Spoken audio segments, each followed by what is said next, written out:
El siguiente segmento tiene contenido o opinión. La entrevista en A Primera Hora. Analizamos los hechos del momento junto a sus protagonistas.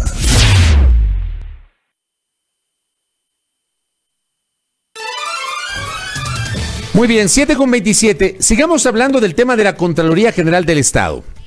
Y hablemos con con una persona que en su momento fue parte de la Contraloría y conoce el funcionamiento de esta institución.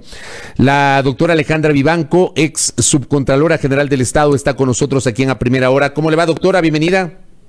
Buenos días, Fabricio. Muchas gracias. Gracias a usted. Buenos días también. Gracias a usted por la gentileza. A ver, usted viendo las cosas desde afuera, usted estuvo dentro de la Contraloría y sabe cómo funciona esta institución. En este momento, ¿la Contraloría está o no en acefalía, tomando en cuenta que el Contralor subrogante, que es la cabeza, el titular, aunque tiene esta figura de subrogación, el doctor Celi, está detenido, privado de libertad, y la subcontralora, la doctora Valentina Zárate, renunció el día de ayer? ¿Está en acefalía la Contraloría o no? Fabricio, sí. Los que estamos del otro lado ahora, en la otra vereda, vemos con mucha preocupación lo que pasa en la entidad de control.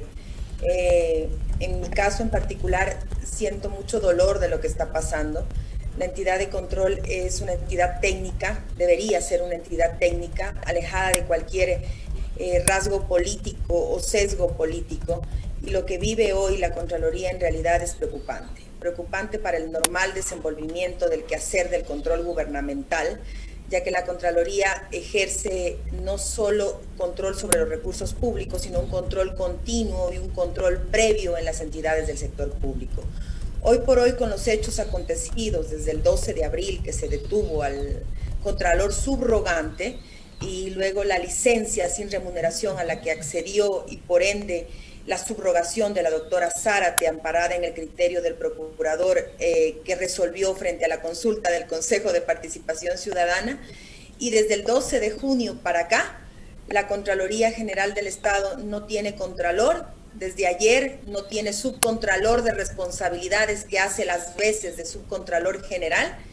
La Contraloría General del Estado no tiene un representante legal, lo que conlleva que sus procesos agregadores de valor, como la ejecución de exámenes especiales, la ejecución de predeterminaciones, determinaciones, resolución de recursos de revisión, que cuentan con un plazo determinado para ser efectuados, no se puedan llevar con el normal desenvolvimiento que deberían. Porque al no tener un representante legal y no tener sus autoridades designadas conforme a la ley, la Contraloría está paralizada, Fabricio. Así estamos hoy por hoy. A ver, esa parte es importante. La Contraloría está paralizada. Si no tenemos contralor titular, o sea, la cabeza, el doctor Celi, no está porque está detenido, y la subcontralora renunció, ¿nadie está ocupando o nadie podría ocupar el despacho del contralor? Fabricio, el reglamento orgánico de la Contraloría, que se llama Estatuto Orgánico Organizacional por Procesos de la Contraloría General del Estado, amparado en lo que dice la Ley Orgánica de la Contraloría, establece que, en conformidad con el artículo 33, que quien subrogará en ausencia temporal o definitiva al Contralor es el Subcontralor General. El orgánico le da esa potestad al subcontralor de responsabilidades, que era Valentina Zárate en su momento, hasta ayer que acaba de renunciar, ¿no es cierto? No tenemos contralor subrogante, no tenemos subcontralor general del Estado. El reglamento de delegación de competencias frente a los diferentes roles que desempeña la Contraloría, porque hay que diferenciar, no solo es el establecimiento de responsabilidades, es la ejecución de acciones de control, es la predeterminación, la determinación y luego el recurso de revisión. No pueden llevar su normal desenvolvimiento porque hay muchos documentos que debe firmar el Contralor General, el Subcontralor General, y hoy por hoy no hay. La Contraloría está en acefalía, Fabricio, está en acefalía, y eso no permite un adecuado control gubernamental a todo el sector público del país. Yo me imagino que en el reglamento no debe haber nada previsto frente a la ausencia de las dos principales autoridades, del Contralor y de la Subcontralora. No hay nada previsto porque es un escenario nunca antes visto. Claro, inédito. Es algo inédito, frente a lo cual la autoridad nominadora del Contralor General del Estado, que es el Consejo de Participación Ciudadana y la Asamblea Nacional, en su labor fiscalizadora deben tomar cartas en el asunto. No podemos vivir en un país que no tiene autoridades de control. Las entidades del sector público se rigen frente a el adecuado control interno que se ejerce por parte primero de sus funcionarios y luego de la Contraloría como apoyo concurrente y previo. Ahora bien, doctora, acabo de conversar con el doctor Hernán Ulloa, integrante del Consejo de Participación Ciudadana y Control Social. Él me recuerda que, claro, hay un blindaje, el blindaje que dejó o que fue emitido por la Corte Constitucional respecto de las decisiones adoptadas con la figura esta de mandatos por parte del Consejo de Participación Ciudadana y Control Social de Transición. Ese blindaje garantiza la subrogación de Pablo Celi hasta el final del periodo para el que originalmente fue designado mediante concurso Carlos Polit, que es marzo del 2022. Entonces, decía el doctor Ulloa, estamos ya prácticamente finalizando el reglamento, un concurso toma más o menos 7 meses, vamos a iniciar con este proceso, o sea, probablemente en los próximos 2-3 meses comenzará un concurso pensando en marzo del 2022, pero yo me pregunto, ¿hasta tanto qué va a pasar con la Contraloría, doctora? Fabricio, es exactamente, a ver, hay que ir ordenando las ideas. El dictamen de la Corte Constitucional le puso nombre y apellido al contralor subrogante. Le puso el nombre de Pablo Celi de la Torre. No lo dejó abierto, entonces, por ende, hay que tomar en cuenta desde esa perspectiva ese dictamen de la Corte Constitucional. Hoy por hoy, al no haber asistido a trabajar por más de 3 días, cualquier funcionario público, Fabricio, cualquiera, usted y yo, cualquiera que ejerzamos una función pública, si no va a trabajar más de 3 días, después del 12 de junio que se le venció la licencia al doctor Celi, el funcionario público deberá ser removido de su cargo, así de simple. Hoy por hoy estamos 22 de junio desde el 12 de junio que se le venció su licencia.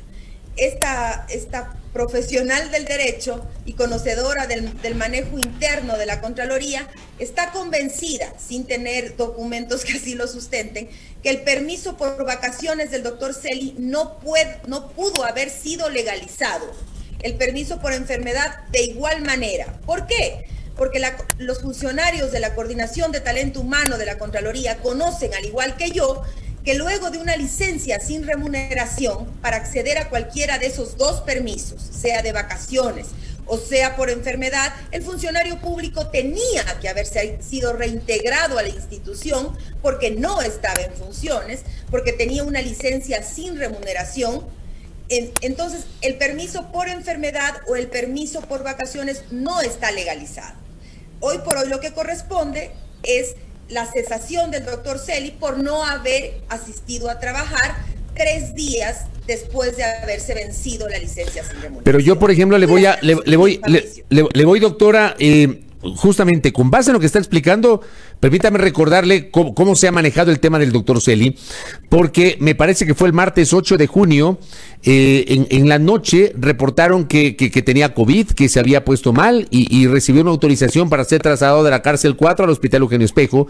El miércoles 9, me parece, se sabía, al menos eso dijo la defensa, que estaba en el Hospital Eugenio Espejo y que pretendían obtener un permiso para trasladar a una clínica privada. Llega el sábado 12. Yo esa semana, digamos, entrevisté yo al doctor Marcelo Ron, que es abogado del contralor subrogante Pablo Celi, y decía, bueno, él tiene en este momento el recurso de la licencia por enfermedad. Si tenía COVID, era obvio que no podía ir al despacho, más allá de la detención, era obvio que no podía asistir al despacho. Allí, por ejemplo, ¿cómo se procede, doctora? A ver, Fabricio, la LOCEP y el reglamento a la LOCEP es clarísimo. Al haber accedido, recordemos que es diferente que la Defensoría Pública. El doctor Celi accedió a una licencia sin remuneración. Al haber accedido a una licencia sin remuneración, él no estaba en funciones. Entonces, para poderle dar un permiso por enfermedad o vacaciones, él tenía que reingresarse. Tanto es así que la Contraloría nunca legalizó ese permiso por enfermedad, que tenía que estar avalado por el Instituto Ecuatoriano de Seguridad Social. Mire, Fabricio, le voy a poner un ejemplo clarísimo, que lo conozco desde el inicio. Cuando la prefecta Paola Pavón pasó lo que pasó en octubre del 2019. La Contraloría General del Estado pasó a hacer un examen especial. Y eso lo conozco porque es de conocimiento público. El examen especial está en la página web. Usted como periodista puede ingresar, está aprobado por la Contraloría, dirigida por Pablo Celi, en donde se concluye, los auditores de la Contraloría concluyen que si es que no hubiese ido a trabajar la prefecta luego de vencido el plazo que ella tenía después de las vacaciones, estaba cesada. La propia Contraloría lo dijo en otro caso similar, y hay otros que le podría mencionar de otros municipios del país que están colgados en la página web, ¿sí? Entonces, así como la Contraloría ejerce control, establece recomendaciones, a nivel general debe comenzar por el ejemplo. Yo estoy clara que la Dirección de Talento Humano de la Contraloría no puede legalizar ese permiso por enfermedad por las circunstancias que le estoy diciendo, ¿sí? Si es que el doctor Ron dice tenía COVID, ¿cómo volvía a trabajar? Por lo menos debería haber estado, aquí es algo de conocimiento público, es inédito, el Contralor está preso, Fabricio, y no podemos cerrar los ojos frente a eso y decir, como tiene COVID no puede ir a trabajar, entonces es una excepción de la ley orgánica de seguridad. Claro, o sea, todos sabemos que está detenido, pero digo, ese seguramente puede ser el argumento. Más allá de que está detenido, pido la licencia por enfermedad porque el hombre está con COVID. Claro, y no está en la cárcel, está en una clínica, eso es lo que se pretendió decir. Luego salió en redes que el certificado del que tenía COVID no era tan cierto. Bueno, se han dicho muchas cosas, pero la Coordinación de Talento Humano de la Contraloría, en base al permiso solicitado, no ha efectuado tal permiso. Yo no he visto ningún documento que avale o ningún documento de la Contraloría oficial que diga que se ha concedido. Lo que ha dicho es que ha solicitado, pero no que se ha concedido. Yo reflexiono, si se hubiese concedido fácilmente lo hubieran encargado a la doctora Zárate y ¿por qué la fiscal general allana las oficinas de la Contraloría General del Estado frente a un posible usurpación de funciones? Precisamente por eso, porque desde el 12 de junio el doctor Celi se le había acabado la licencia y la que ejercía ese cargo no podía emitir actos administrativos en esa calidad. Luego viene el comunicado de la doctora Zárate donde dice yo no estoy actuando de contralora. Yo no soy la contralora, soy la subcontralora. Entonces, eso me hace pensar que el certificado de enfermedad no está avalado. Oiga, doctora, y con esto termino. ¿Usted cómo entiende el hecho de que se acabó la licencia del doctor Celi el 12? Y bueno, el argumento de ellos es que ahora está con licencia por enfermedad. Pero no le extienden la subrogación a la doctora Zárate. ¿Cómo entiende usted eso? Precisamente, Fabricio, porque el encargo no puede estar legalizado, porque la LOCEP no lo permite. Por eso la fiscal hace lo que hace, porque no está legalizado el permiso por enfermedad. Está solicitado, sí. He visto en las redes sociales que muchos asambleístas, incluido el presidente de la Comisión de Fiscalización, ha solicitado al Ministerio de Trabajo información y a la Contraloría, específicamente al área de talento humano, respecto de estos actos administrativos, porque deben haber actos administrativos que lo regresan a su cargo, que le conceden la licencia por enfermedad. Todos estos actos administrativos deben estar suscritos por la Coordinadora de Talento Humano, ¿sí? Entonces, esto que acaba de hacer los asambleístas, un poquito tarde, pero al final lo han hecho, nos va a demostrar a la opinión pública, al colectivo, en qué situación legal se encuentra la Contraloría. Acuérdense que todos los días la Contraloría prosigue juicios, se emiten providencias en las coactivas, existen comunicados dentro de la ejecución del examen. ¿Y qué hacemos con eso? ¿Se van a declarar nulos? ¿Vamos a esperar que pasen 7 meses para el concurso? ¿Usted cree? ¿Vamos a esperar? ¿Usted cree que el concurso debe ser convocado ya, iniciado ya? Yo creo que el concurso debe ser iniciado ya y creo que en estas circunstancias que no han existido, el Consejo de Participación Ciudadana debe encargar a alguien técnico. La Contraloría no aguanta más. No político, no vinculado con ninguna carrera política, y debe encargar a alguien que conozca esa institución. De cualquier manera, pero la debe encargar. No puede estar sin contralor. Correcto. Doctora Vivanco, le quiero agradecer por estos minutos con su criterio en torno a lo que está pasando en la Contraloría. Me parece que es muy válida su apreciación para enriquecer el debate público sobre lo que está pasando allí. Gracias, doctora, por el tiempo. Que tenga un buen día. Muy amable. Muchas gracias. Muy amable. A la doctora Alejandra Vivanco, ex subcontralora general del Estado. insisto, reafirmo, qué caos que enfrentan las instituciones, en este caso la Contraloría General del Estado. 7:40 en A Primera Hora.